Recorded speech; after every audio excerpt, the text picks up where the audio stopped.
Gokul's Healthy Options, and Cerelac.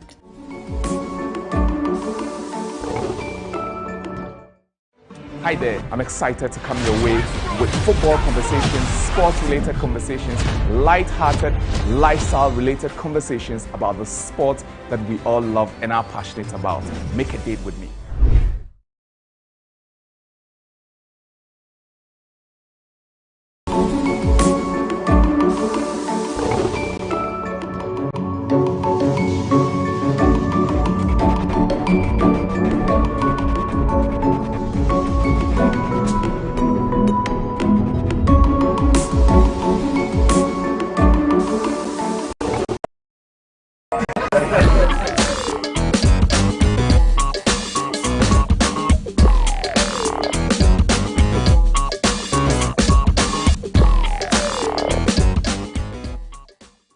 Good evening and welcome to another exciting episode of the Talkative Mom Show with me, Eno Craigwin, your host.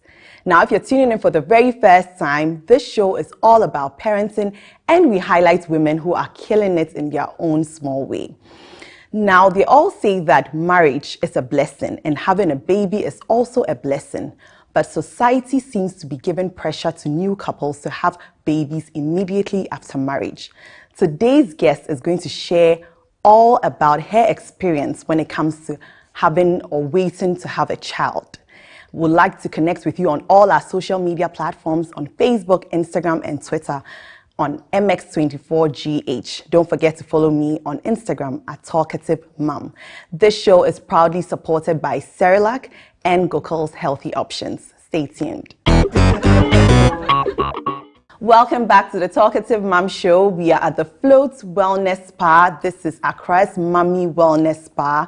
We have all sorts of services for postpartum and prenatal needs. My lovely outfit is by Evic Store. Evic Store is located at East Legon and they are on Instagram at Evic Store.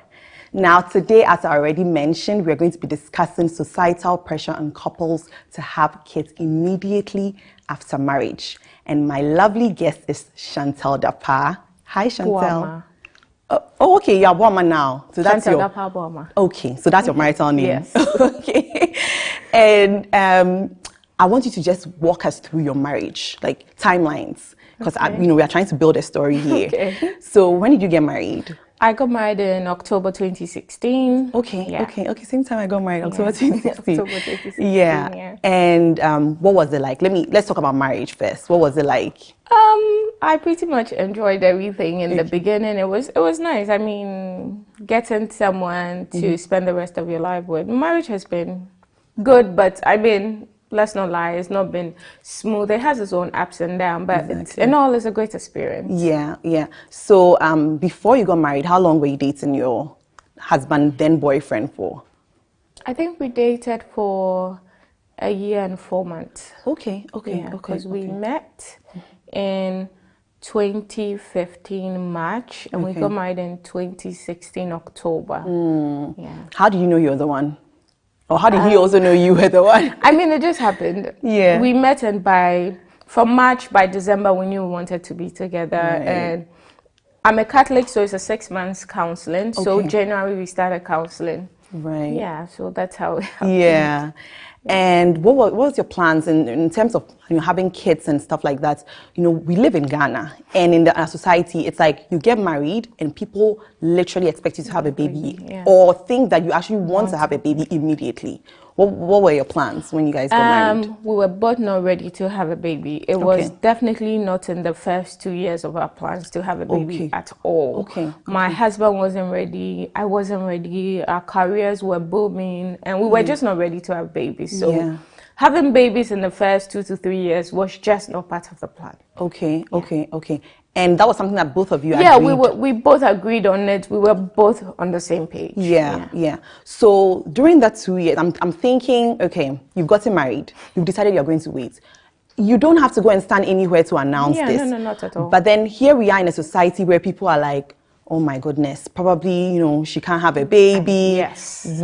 What did you experience that? Yes, I did. I mean, I remember going to my family funeral and then my auntie was like, let me say Gucci. She was like, Branamin found babies, normal share say bibi na yawa. And in my mind, if there's something wrong with me, my parents do not have common sense to take care of me or take me anywhere, and you're the right person to. And I think people don't know how annoying these things can be, or how sometimes it can be frustrating. Just imagine, truly I was having issues and you're coming to me with all this. How would you put me, like, how would I feel? What position are you trying to put me in? But with me, it was just annoying because I felt it was none of your business. Exactly. I have family, I have parents. Yes, parents. Like, my parents were not even giving me pressure. I don't remember a day that my dad called me to say, won't you have a baby? And my dad, I think through a conversation, I just told my parents that, oh, we're not ready, we're waiting. And they never questioned me or asked me that, oh, so when are you waiting till, or when are you going to have a baby? There was no pressure from home. Right. But society, oh my God. Yeah. I mean, just eat your meal and get full and let your belly show a bit, and someone is in your DM showing, oh, we can see it's coming. Oh, yeah, baby is there. Oh, and you're hiding it. And these are total strangers. Total strangers, or probably followers, people you've not met in real life, and they thought that, oh, it was okay to do that. And I didn't care, so maybe that didn't make it very frustrating. But as much as it was so annoying, because I remember my husband once told somebody that having babies is not cheap. You have to be financially ready. So I think people just think that you have the baby and that's it. There's finances, there's school, there's a lot, and we all want to do more of what our parents did for us. And we had good parents who took care of us, so we're thinking our parents did this, we have to do more for our child. Exactly. So we have to be financially ready, mentally ready. The stress, it's not easy to have a child, let me say that. So it was very frustrating. You go to events, you go to places, and people who have, sometimes, let me be honest, even come from mothers, people who have kids already, they look at you like, ada wana peba ana untimi wo the problem be wana. Wow. And they'll say directly to your face. Especially the aunties who think that they can say it in your face. Or maybe in the beginning, some also ask you, oh, how many kids do you want to have? In a they're like, oh, I want 2. And then 2, about 5. And like, people just think they have an opinion with everything. So it's frustrating. And extended family members, I really wish I could just stand up in the world where everybody will hear me, and I'll tell people to mind their own business when it comes to giving birth. Because carrying the baby is not a joke. Whether you're going to push it, whether you're going to have a cesarean, like, the whole process is not easy. So nobody should pressure anybody to have a baby. Exactly. And if you decide not to have a baby, it's your own choice. It's your body, it's your life. Nobody is going to help you. So, you know, someone actually shared something once where he said, can society get out of my marital bed? Because, you know, sex is such an intimate thing between a man and a woman. And why are you all up in our business? Do you ever feel like some of these comments were well-meaning? Did you ever feel that way? Well, you would have genuine friends who would want to know. You would know that it's from a good point, because they will talk to you, or they would ask you about it, and it wouldn't feel insulting, or it wouldn't feel like, because maybe you have friends, they think that, oh, Chantal, do you want to have kids? Then maybe you go like, oh yeah, I would have kids.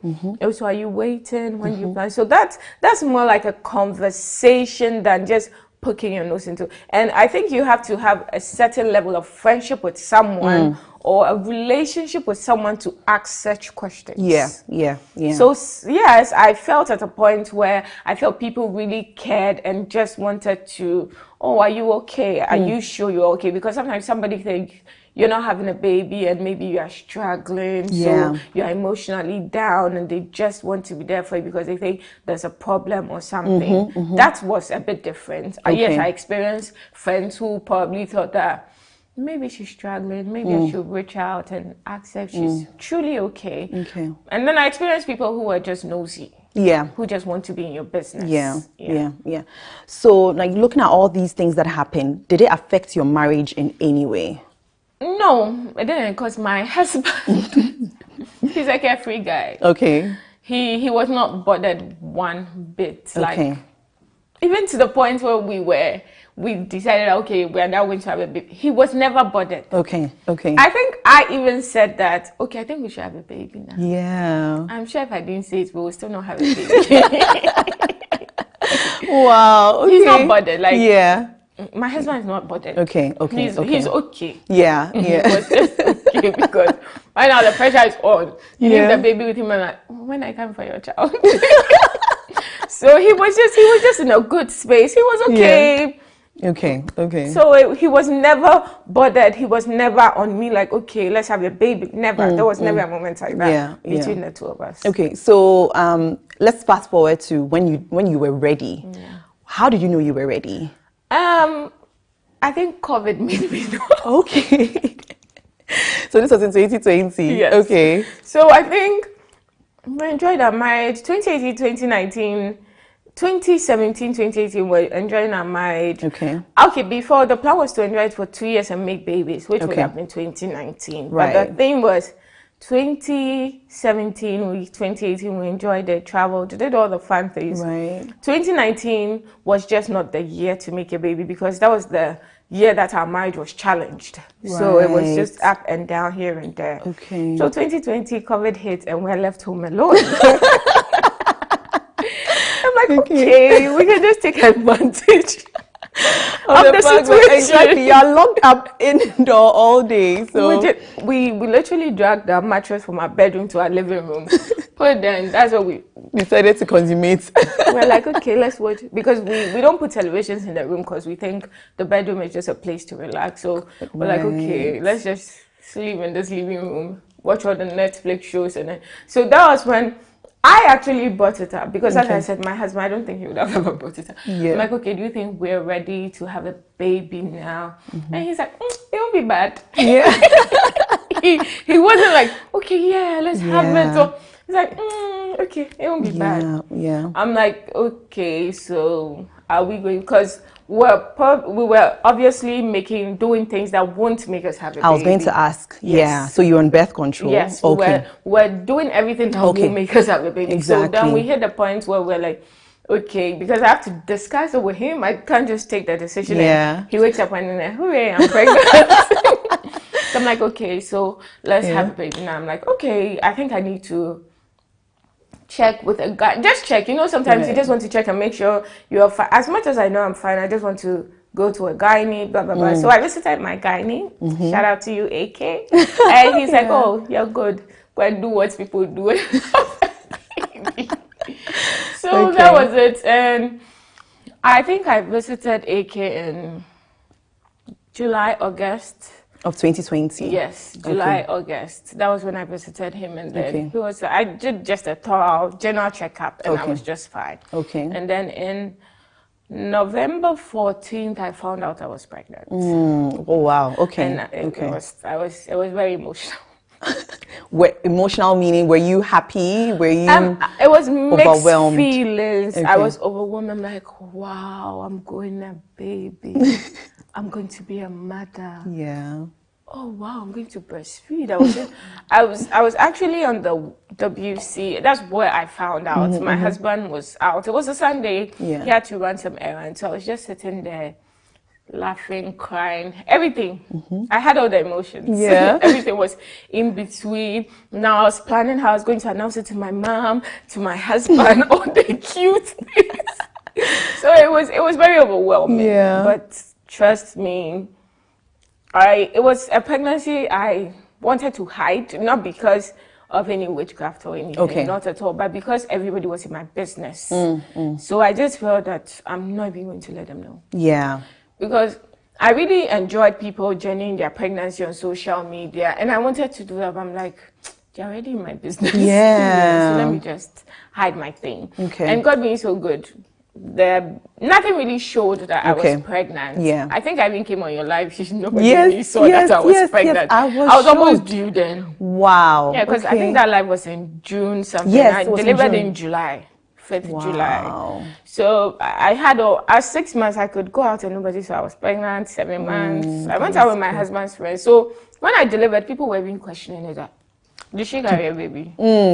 Did she truly carry a baby? Yeah. I had my cousin come into my house and like, let me see your belly. She wants to be sure. Yes. Let me see your belly because I was in her house in February, March, and then you deliver in July. It doesn't make sense. How is that? Yeah, how is that possible? Yeah. So when she saw my belly, she's like, wow. Yeah. You actually.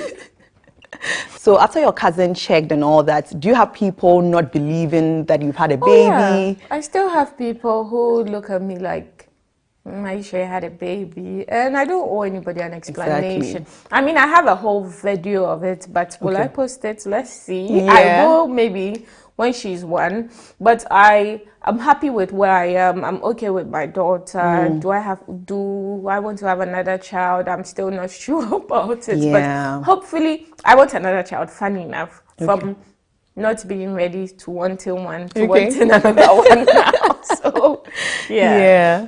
I just think I want to give her a playmate. That's the excuse for having another child. But your husband, I want us to take it back to when you told him that you were pregnant. What was his reaction like? I have a video of it on YouTube. He was off. Like, he was very quiet for about 5 minutes. He was trying to form hard guy. Then I noticed that his eyes, like, he was to cry. Up. Yeah, he was like, he was doing hard guy. So he was very emotional, but he tried to be, beme soon. Yeah. So, but one thing I appreciate him for was he was at every appointment. Great, yeah. From when I turned 12, every single appointment he was there. He was there throughout. Yeah. He will clean up when I puke.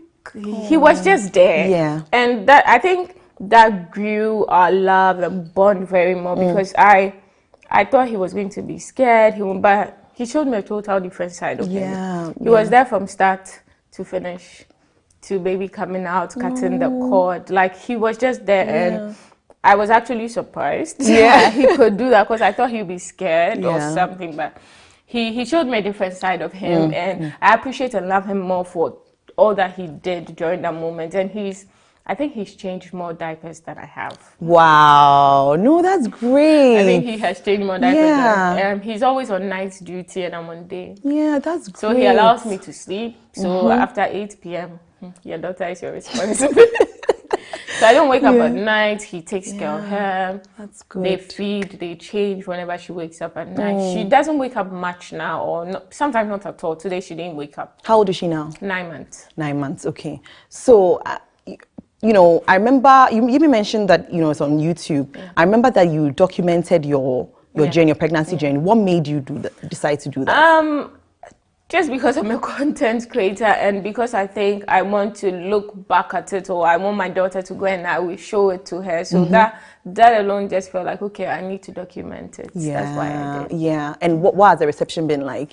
Even for family members. I mean, people are still on my YouTube asking, please, when are we getting the delivery vlog? Why has your pregnancy, whatever, ended? They still want more updates. Yeah. So and I think people go on there and some are surprised with how well I hid it. I mean, I wouldn't say I hid it, my body hid it. Yeah. Because nothing really showed up to like 8 months. So I was just lucky. But after 8 months, I woke up and boom, my belly was like this. I just slept and woke up and I'm like, okay, what happened? Yeah. That's interesting. So now let's move to having a baby.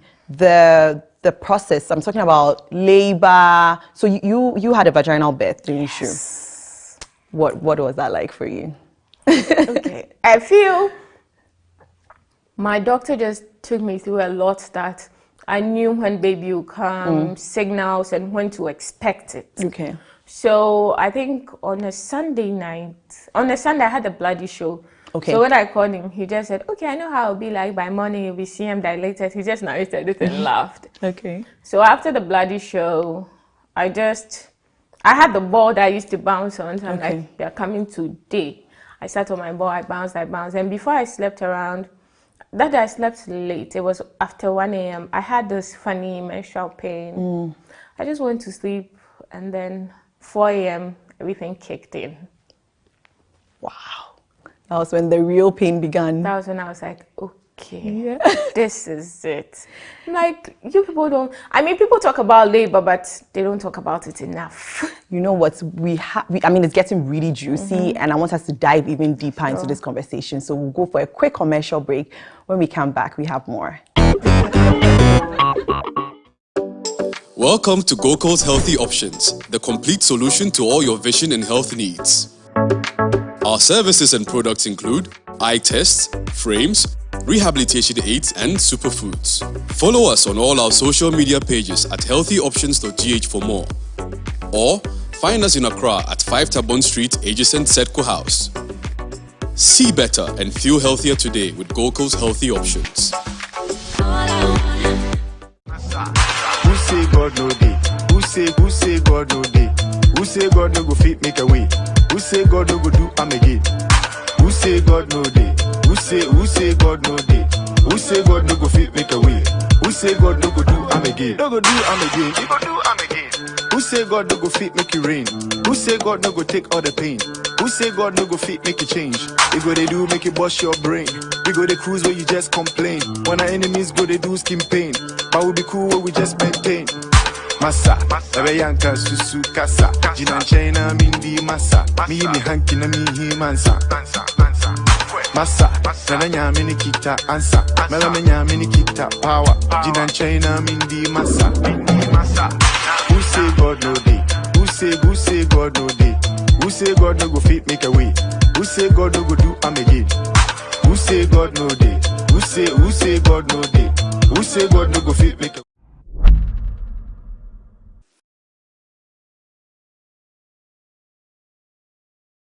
Hi there, I'm excited to come your way with football conversations, sports-related conversations, light-hearted, lifestyle-related conversations about the sport that we all love and are passionate about.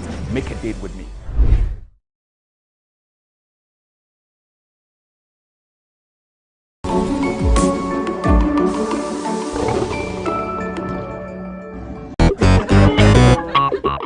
Welcome back to the Talkative Mom Show. This show is proudly supported by Cerelac and Gokul's Healthy Options. Now, we are discussing societal pressures on couples when it comes to having kids. And we have Chantal Dapa, who has been sharing her experience so far from family members and, seemingly well-meaning people. So before the break, we're talking about, your birth experience. And, we were really patched because the story was getting juicy. So now we had to refresh ourselves a bit. Can you tell us what happened after the pain set in? I mean, the 4 a.m. pain was the least. Okay. But then I was like, wow. So at 4 a.m. I felt like, okay, let me hold on a bit, because sometimes I'm told that, oh, you can wait a bit. And I didn't want to be in the hospital for long. Okay. So I held on a bit, and then when it was 8 a.m., I told my husband that I'm done. I can't. Let's go now. My bags were already in the car. I'm like, and that day, the Formula One things, my husband was doing on the road. We got there, my doctor was there, midwife, everybody was there, and then nobody tells you about that check-in thing. Yeah, checking for like dilation. Yeah, there should be a warning sign on that thing. Yeah. You thought it was probably a machine. Why can't they have a machine for it? That's the thing. And then you have a nurse insert their fingers into your cervix. My doctor's hand is pretty big, so I was like, I hope it's not him. And it wasn't him. Okay. It was this nurse who they claim has tiny fingers. The tiny fingers safe. You still felt it? My dear. Yeah. I was dragging back. She was pulling me down. Oh my goodness. Hoping that she would say like 6, 7, 8, 9, something. Oh, you're just 2 centimeters dilated. What's going on? 2. This kind of pain. Yeah. Wow. Now my room was ready. I got checked into my room.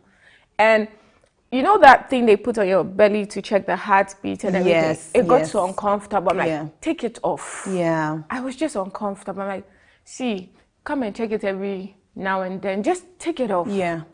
Because you're supposed to lie down still while they check, and you can't lie down still because you're in pain. And they put a band in me to keep it on me, and they were checking the things they had. I'm like, I can't do this. Nothing will happen here. You just let me be.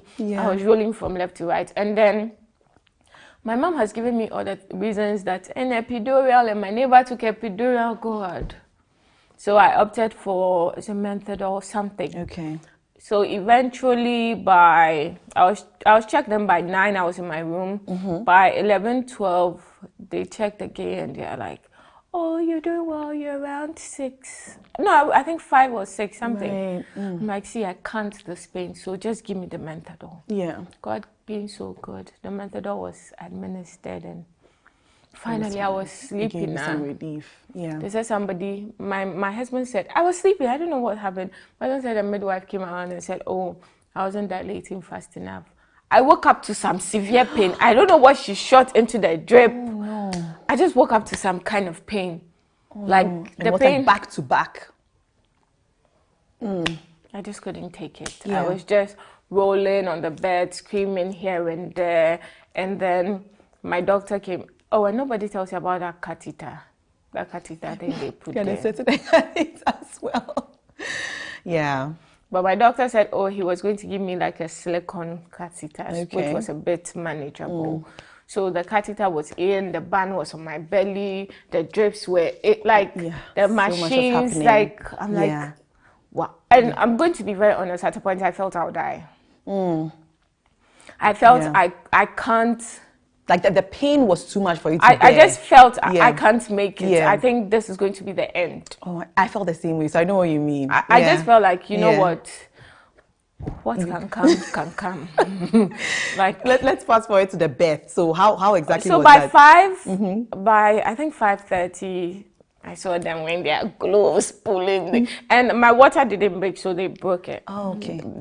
Okay. So I saw the gloves, everything, dragging things. I'm like, okay. It's about to go down. And then 5:30, push and start. See, you can't learn how to push. Like, no matter how you learn how to push, you will not know how to push when you have to push. Yeah. They said, no, you're not pushing right. You're not. So I know that, Charlie, you're giving it your all. They've made my business to push this thing.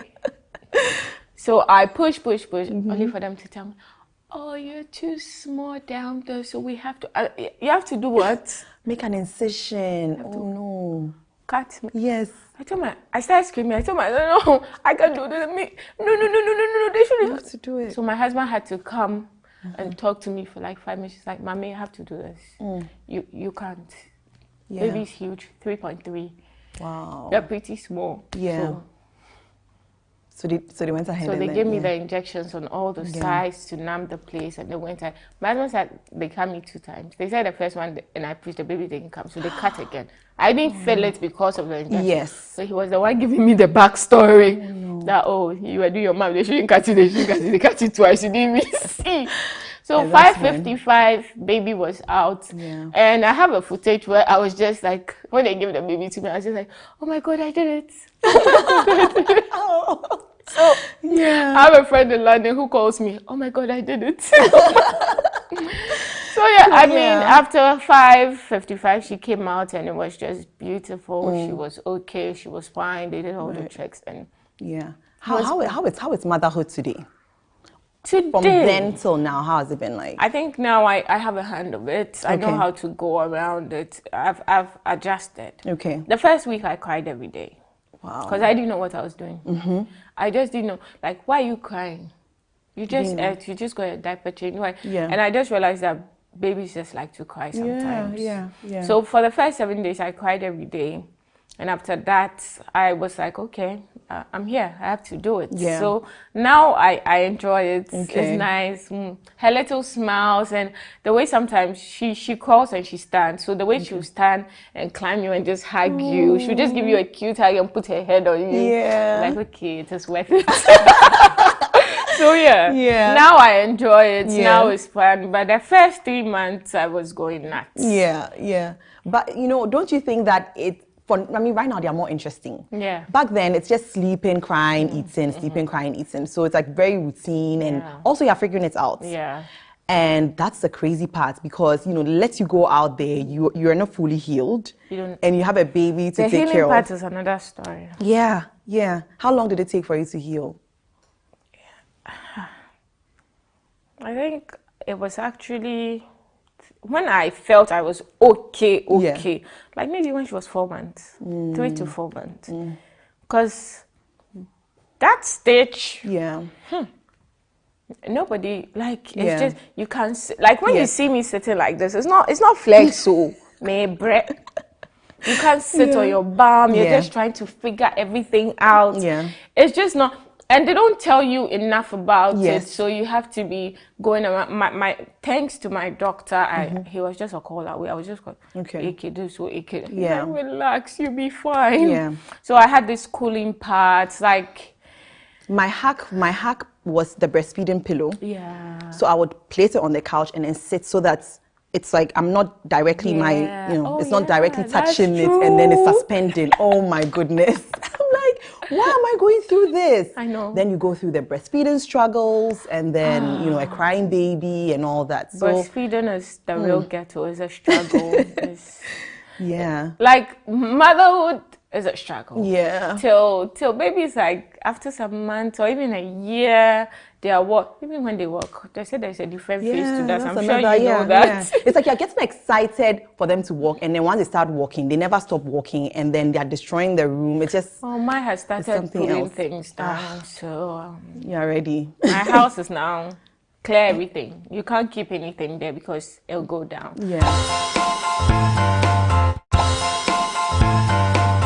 So how have you managed this entire time? Do you have help? Do you have some assistance? Okay, so I was at my mom's for the first 3 months. So she was amazing. I had my mom, I had my nanny and myself. But I mean, you still have to feed. You have the boobs. So everything, no matter how much help you have, you still have to breastfeed. So you sleep every 2 hours. And that thing that they say sleep when baby sleeps, it doesn't work. Honestly, like I don't even know who brought that up. Like it doesn't even make sense. You have so much to do. You have to wash your bottles, you have laundry. How do you sleep when baby sleeps? And baby sleeps for just an hour or two. Exactly. So how about your husband? Was he has been amazing. I mean, since we came home, he was coming there every day, but when we went home, he changed more diapers than I have already. He does everything. He's hands-on, feeding, changing diapers, changing clothes. I mean, he even combs her hair because apparently I don't know how to comb hair. I'm too aggressive. No, please give me the comb. So apparently, I don't know how to comb hair again. And they go out on Saturdays to have a mutu and all those. They give me my time. So that's so they send me pictures of them having fun. She trying to grab his mutu and everything. So So like, societal pressures, right? Because you experienced that before you had a baby. What was the reaction like? What was the switch like after you had your baby? The same family members and all that. What was that like for them? They say and they're like, I can't know what to say, baby knew what to say. And they behave as if they were not the same people, talking as if all that, but now they are all over in your business. How's baby? Yesterday I went to a family event and almost everybody that saw me asked me how baby was. Wow. I can't know what to say. Me who in a picture be anywhere food. I'm like, okay, after all the pressure, after some people are just hypocrites. They want to be in your business. And I traveled, I was away and I met a friend who also, she has baby, she has 2 girls. And she actually thought I had a problem. You had a problem? Oh, what's like so a medical condition that was preventing you so we're having a conversation. She's like, how was your... my daughter was there with her daughter. And she's like, she was actually telling me how social media, somebody actually sent a picture of me in her DM and said, hey, is your friend pregnant? Which was years ago. I wasn't pregnant. She was now telling me, and she's like, she didn't want to say them because she knows I'll blast the person. I'm like, really? And she's like, people actually think I have a problem. And even she's my friend, she actually thought there was a problem. I'm like, Wow. There's no problem. And my husband was there where it was myself, my husband, my daughter, her husband, and her kids. I'm like, there's no problem. We're just not ready. Yeah. And don't you see that it's funny how we automatically assume that the woman has an issue and not the man. The man never has a problem.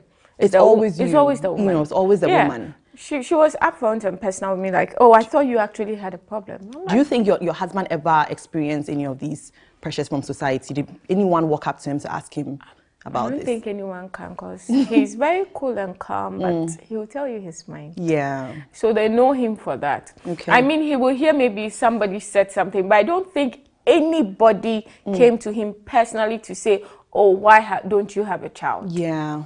Because my husband will tell you his mind. Yeah. But even regardless, like, because people know you also tell them your mind, but they will still ask. Oh, me. They think Nana is the cool, calm one, so they can't really go and talk to him or ask him things. So I'm the one who is the outspoken one, so they'll come to me. Oh, right. So these people who are giving pressure, did they ever see your baby? Have they seen your kids, the family and stuff? Family. Yeah. I don't take my baby to places I don't want to take her. Okay. She's just 9 months. I just make people I am comfortable with see her. Not because of anything. I just don't like your vibe. Yeah. I don't want to see you. I don't want you to see my baby. So exactly. I don't think any family, some of them came for the Christian, but right after they said the name, everything, I took my baby to their room. Yeah. That was it. So nobody held her. Nobody saw her really well. I just took her to the room. Because was that because of the pressure you experienced? Not because of the pressure. I just felt like they're just hypocrites. Yeah. That's how I felt. Like you were being very rude and now you want to be all nice. And sometimes you just don't want people to touch your baby. Like, and small advice, when you see people out with their babies, don't kiss them. Don't don't go and peg people's baby. Lift them up, hug them. People do that, all total strangers. Church. If you ever take your baby to church, I didn't take my baby. You said church. I went to register my car at the DVLA. A total stranger. Yeah. My baby was in the pushchair there. I was sitting there. My husband, hello, trying to touch her cheeks, and my husband was winking at me like, "Don't be rude." No, but because I'll tell you my mind. Like, it's wrong. Why are you touching her? Do I know where your hands have been? Exactly. So I know people just want to be nice. You can say hello without touching. Like, don't touch people's babies when they haven't given you the right to touch them. It's rude. Don't do it. Yeah. Don't do it. Psychologically, do you think this has affected you in any way? I see things differently now, to be honest. I am more relaxed to things now because I feel I'm an example to my daughter. She's looking at everything that's happening. Things that my husband would get me screaming, now I look at it and I smile. Right. Like, they're lucky she's here. Yeah. So it has really changed me, I'm going to be honest, because I see things in a different way. I understand mothers more. At first, when I used to go to people's house and it was a whole mess, like, you judge them. Why is this place a mess? Now, in fact, if I come in your house, it's upside down. Totally get it. I won't judge you. I understand. Yeah. So I think I understand things more. I see things from a different view now. I know what people are going through as mothers. Yeah. I didn't know why people will be late to things, like give excuses, oh, my child, oh, this, oh. But now I totally understand because I'm in that phase. And I always say that whenever I pray that anybody that wishes to have a child, God should give that person a child, because not everybody wants to have a child. Exactly. So anybody that wants to have a child, God should let them experience it, because it puts you in a different state. Yeah. It puts you in a different state. Do you feel like people now know more, now know better when it comes to not, like, minding their business and not poking? No. You feel that it's still the same? People will never know better. I don't know if it's people, Africans, Ghanaians, like a cultural people thing. just think they have to know your business. Yeah. Like, they have to ask you. Yeah. Even now, somebody like, where did I go? One auntie. Wow.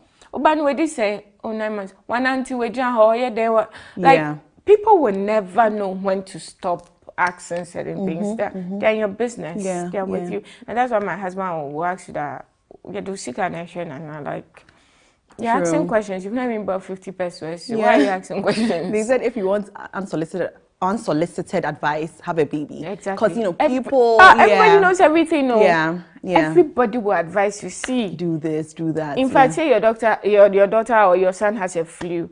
Oh, the way everybody has advice for you. Everybody. Everybody is a doctor, everybody is a nurse. In fact, everybody is an expert. So for those out there who are still waiting, maybe by choice, maybe they're having their own issues, the man, the woman, whoever, what advice do you have for them, and how do you think they can cope psychologically with all these, you know, societal pressure? To be honest, it's not easy, especially when you have a problem. It can be depressing. I don't think there's even going to be the best coping mechanism than to try and be sane through all this. Yeah. The most you can do for yourself is to try and be sane.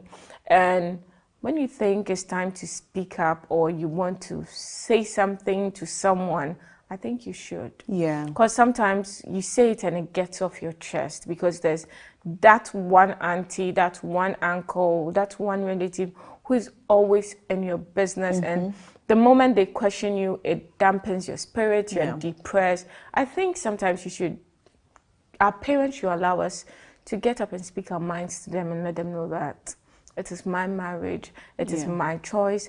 I would appreciate it if you don't ask me all the time about having babies or anything, because I really do not appreciate it.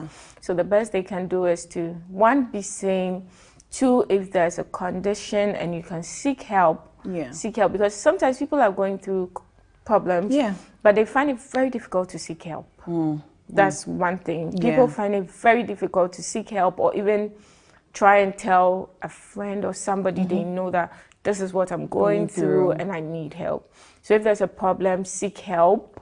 If there's no problem and you're waiting by choice, you don't need to let anybody know you're waiting by choice. It's your own decision. But if there's that one particular person in your business, always just stand up and let the person know that I'll appreciate it if you're not in my business.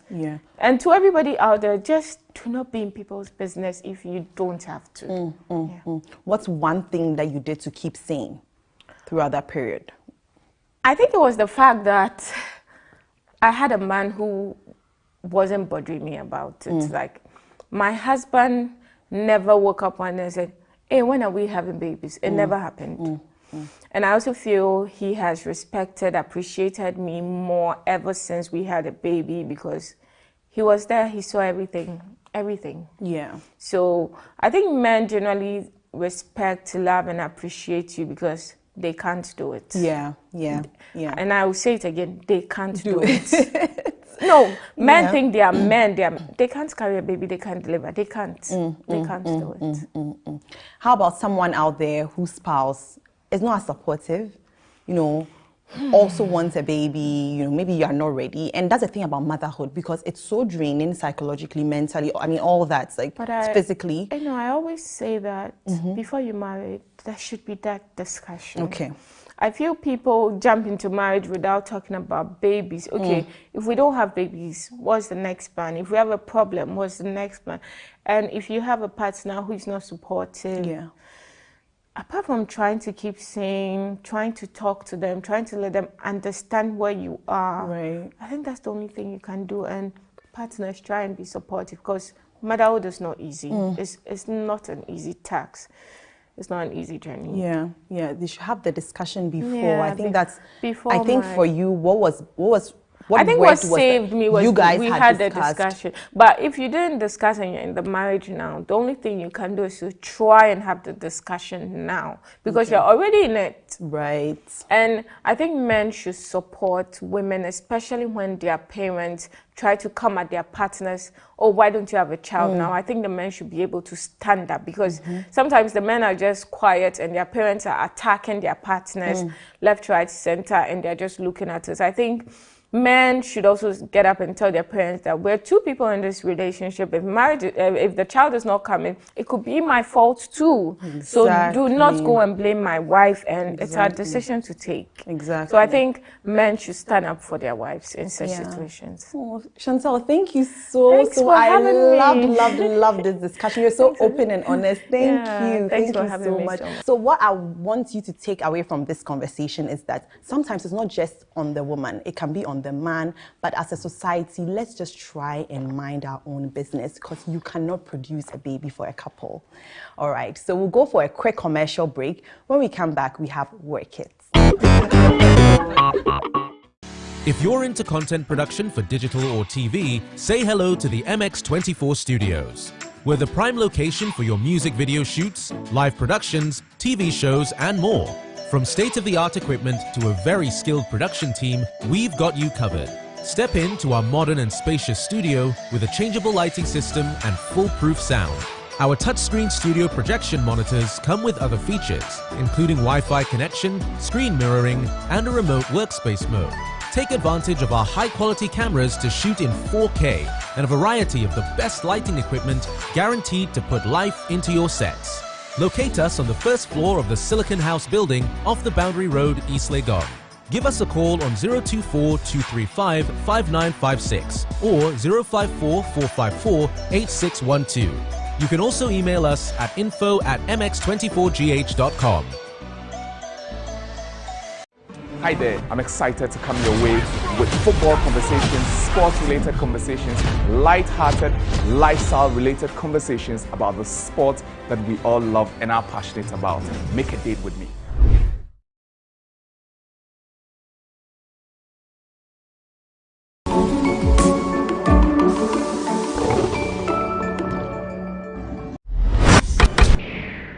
Growing up, I wanted to be a model. Today, I find myself as the manufacturer of shea-based bath and beauty products and a trade advisor. Hi, my name is Victoria Ifwa Daute. I'm the founder of Bubune Skincare. We hand make natural soaps, body lotions, body butters, and we do corporate souvenirs. Additionally, I have a 9-to-5 as a trade advisor. I support foreign governments and businesses in their quest in doing business in Ghana and in sub-Saharan Africa. I've been doing this for almost 3 years. I came back to Ghana in 2019 with the goal of making different products that would help people alleviate their skin problems in every climate. When I went to study outside Ghana, I had a lot of allergic reactions. I had a lot of problems. I was seeing a dermatologist, a GP. Nothing they gave me worked. Someone gave me moringa-based products, and they were so helpful. I had acne, I had allergies and everything, and it was helpful. So I made a switch to natural skincare products. I haven't looked back since. So when it was time for me to come back to Ghana, I decided to find out how these products were made, and that's how I got started. So the skin is the largest organ in the body. Many people don't realize it, that a lot of the products that we use, a certain portion of it will end up in the bloodstream. A lot of people have become aware of the use of parabens and other kinds of preservatives in mainstream cosmetics. People are more conscious, right?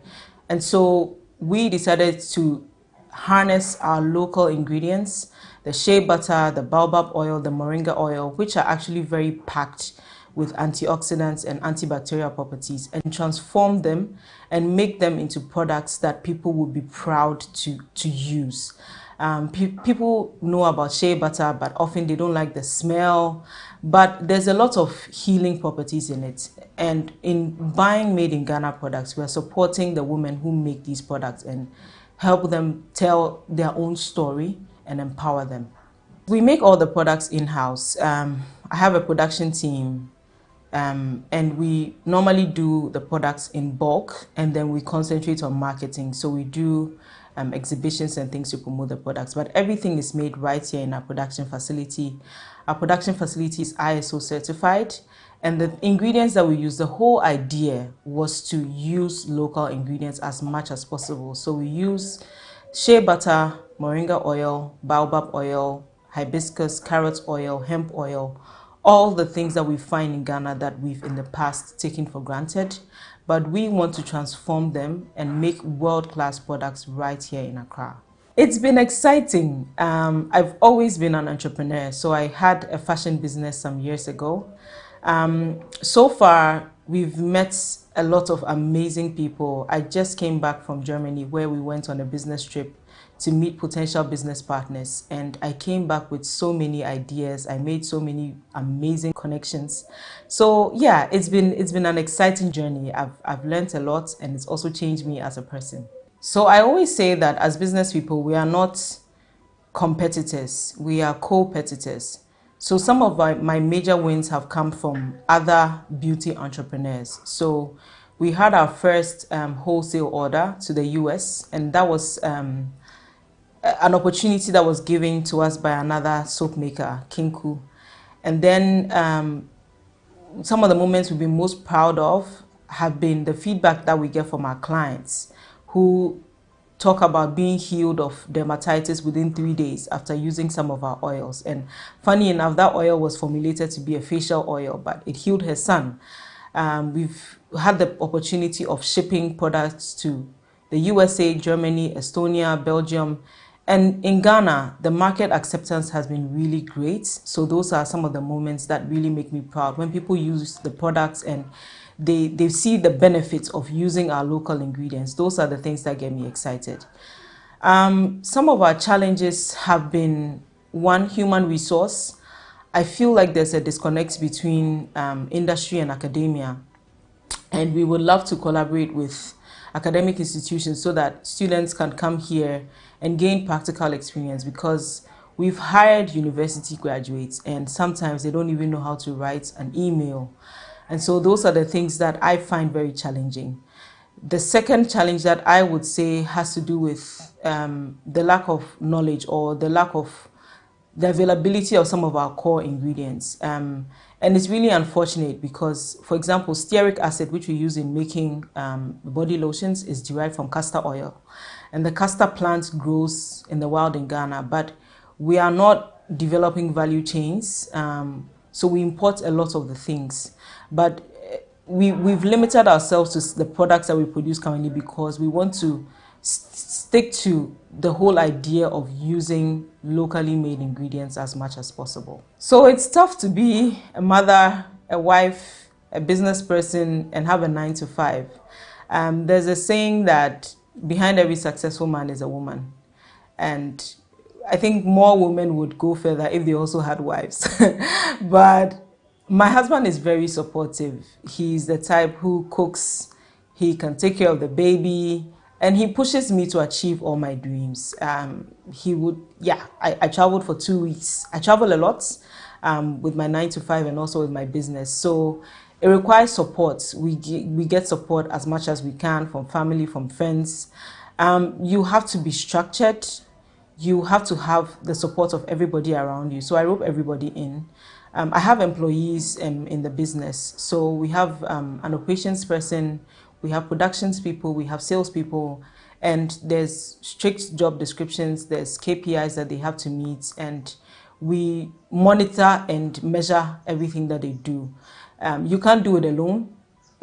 You have to get as much support as you can. That's the only way.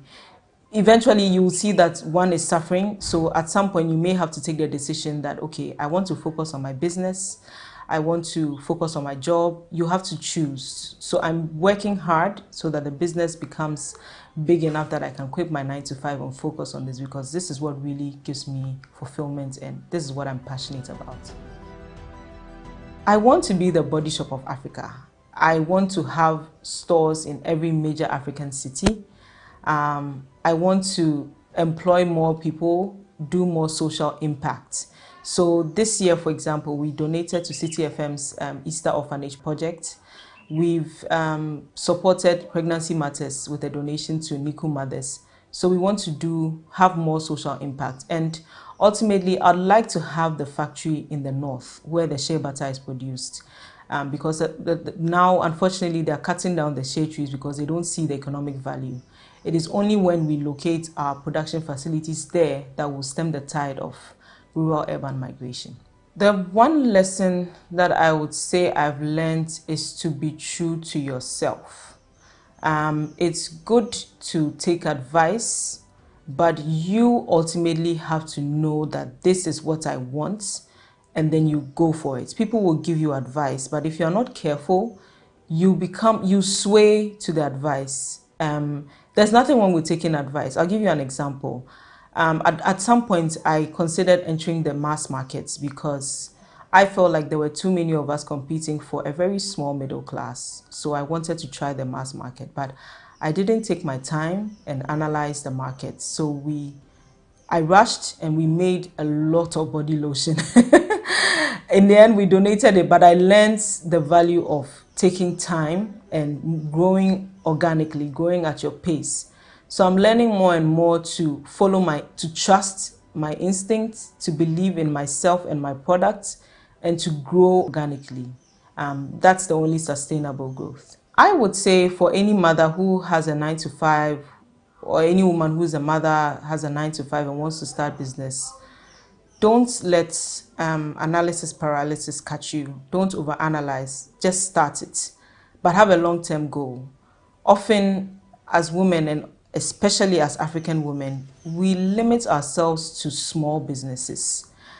I have a vision of African women taking over and owning the whole value chain. So you own the farm, you own the transportation business, you own the production facility. We should start thinking bigger than we are currently doing. Often we get content and satisfied with the small thing that we are doing and we are happy, but the only way you can make an impact is to do big things. So that would be the advice that I would give to anybody who wants to start.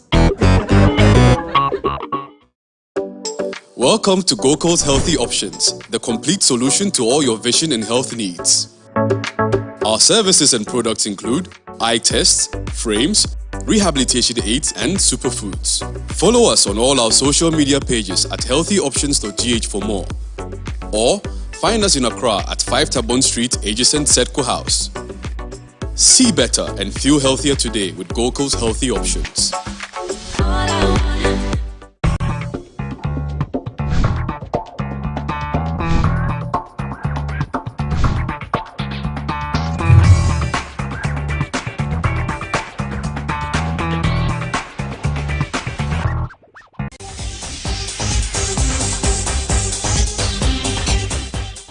Welcome back to the Talkative Mom Show. This show is proudly supported by Cerelac and Gokul's Healthy Options.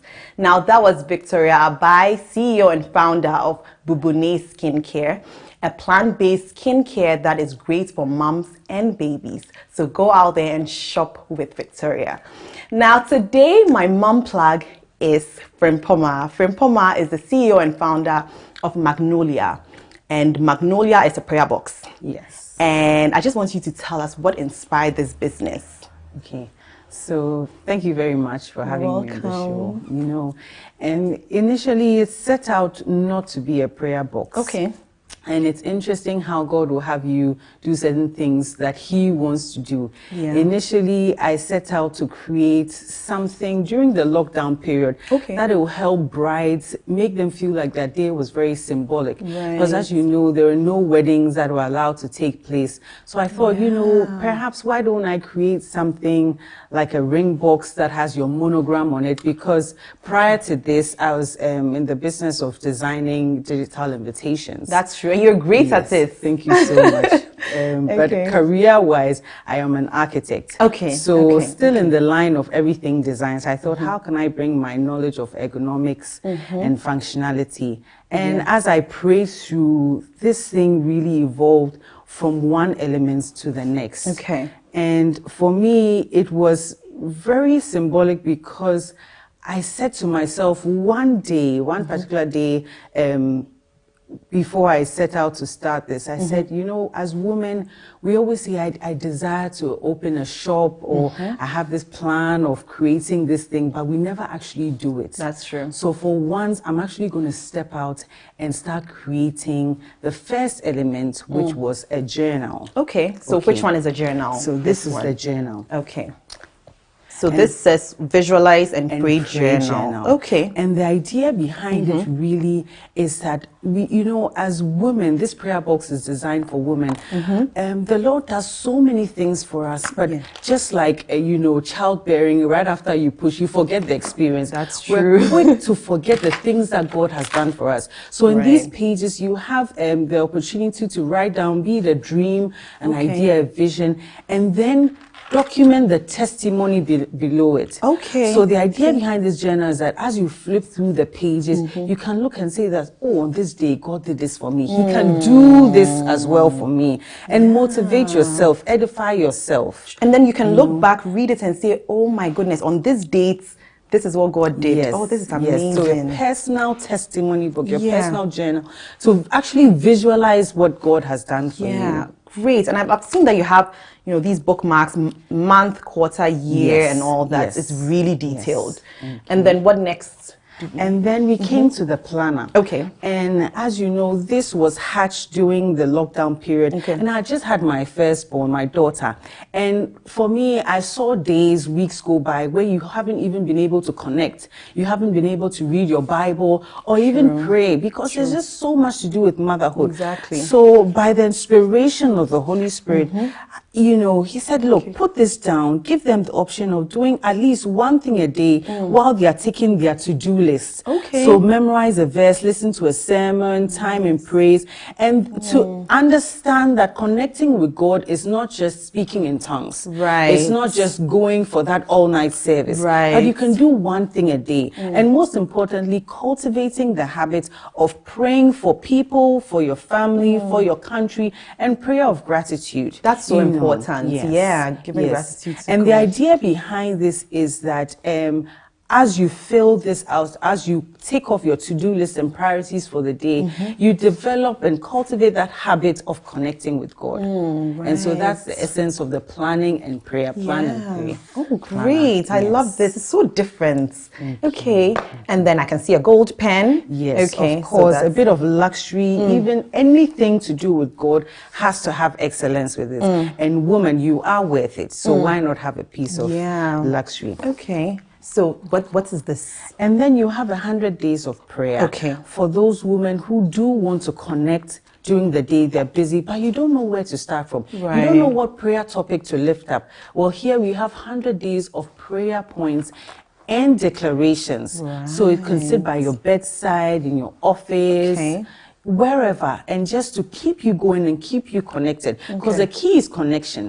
Once you cut that connection from God, and then we start to see things crop up in our life. Oh my goodness, I love this. Tuesday, long life and prosperity is our portion in Jesus' name, and that's so simple, brief, and then Yes. So every week there's a topic within those 100 days. To pray with. And then I see this little cute box. Yes. So what is in there? So part of a few of these elements have been inspired by my journey. Okay. And this was inspired by my journey into getting married and into buying a piece of jewelry that I said to myself that every time I looked down at it, I hadn't met my husband. I said, Lord, I'll still give you thanks and appreciate that you have already established a good husband, a good marriage for me. Wow. And so he said, inspire these women, okay? You can't give them rings, but give them a token that even when they're in the boardroom, in the car, you just look up at your wrist and it says, God hears my prayers and has answered me. And so just to reassure you that woman, keep going.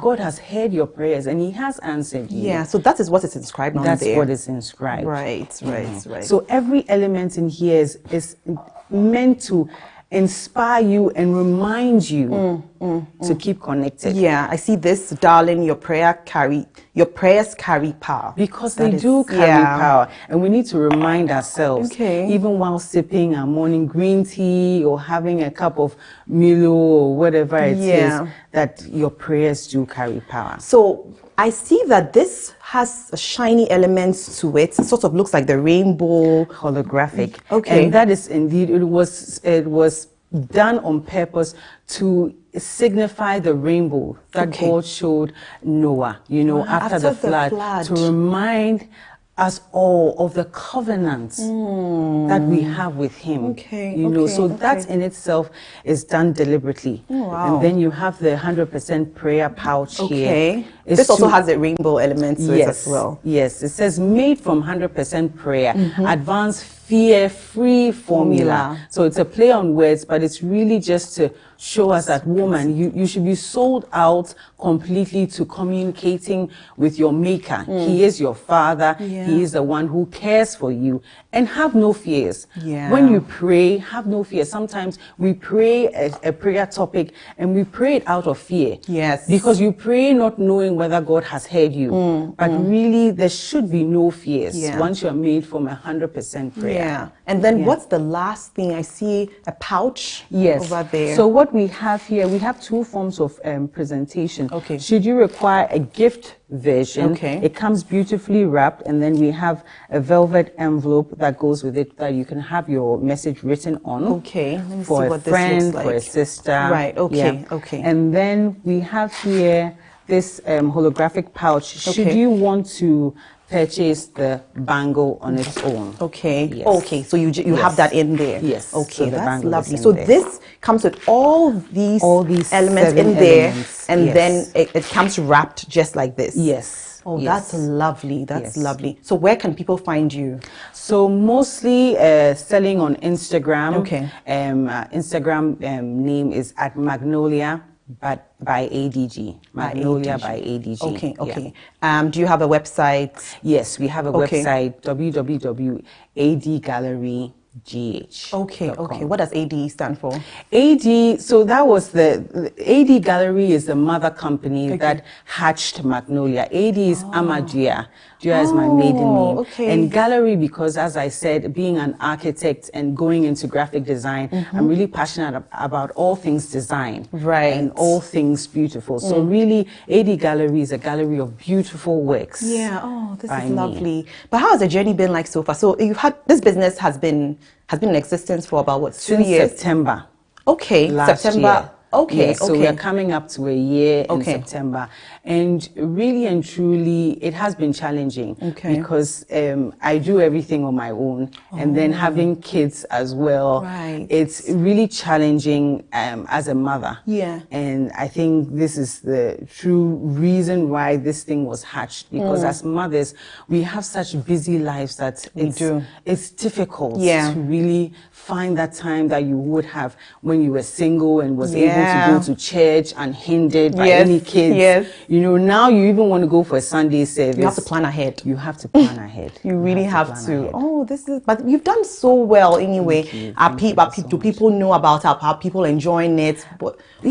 People are enjoying it. And you know what has been fulfilling is seeing people come to me and say, oh, you know what, from Pama, I went to this restaurant or this event and I met someone who was wearing the Magnolia, the prayer bangle. Yes. And their conversation was started about how God has done certain things in their life.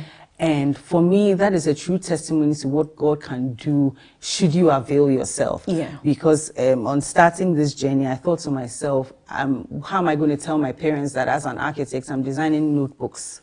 Wow. And so I was very embarrassed and very fearful of showing my family that I was doing this. Wow. But to see what God is doing in women's lives, it's just, it really touches me. And what do they think now?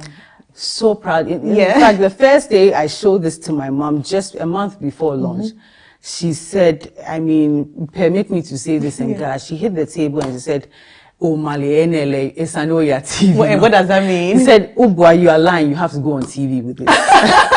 That's what she said, you know, and I think for me, that was a tick that, you know, I've done something. And indeed, God had given me an idea that was worth sharing to the world. So gradually, we're trying to put the message out there. Do you have any advice for anyone who is sitting on a great idea and is not implementing it? Put your foot down and take the step. Like me, I was so fearful. The enemy has a way of getting into our minds and really digging deep and polluting our minds with thoughts of fear. But you have to take that step, little or large. The key is to take a step. and take a step, not looking at who is around you, not looking at family, not looking at friends, not looking at social media, and the results you get. Take that step, that bold step of faith. Well, thank you so much. Like, we've learned so much, and I love the fact that, you know, you're so intentional about what you do, and you've taken little bits and pieces of what you already do, which is already an architect, and then sort of, you know, strategically design something, and we can see that in there. Thank you. I know you are impacting lives, and that's what we are all about. That's what Mumplug is about. So thank you so much, Frimpoma, for coming. So much. And thank you for tuning in. If you've watched throughout, thank you. You've done awesome. We can't wait to see you next week. Would love to thank all our guests. Would love to thank Chantel. Would love to thank Victoria and Frimpoma for coming and educating us and taking us through their own journey. Now, connect with us on all our social media platforms at MX24GH on Facebook, Instagram, and Twitter. Don't forget to follow me on Instagram at Talkative Mom. This show is proudly supported by Cerelac and Gokul's Healthy Options. See you same time next week. Bye.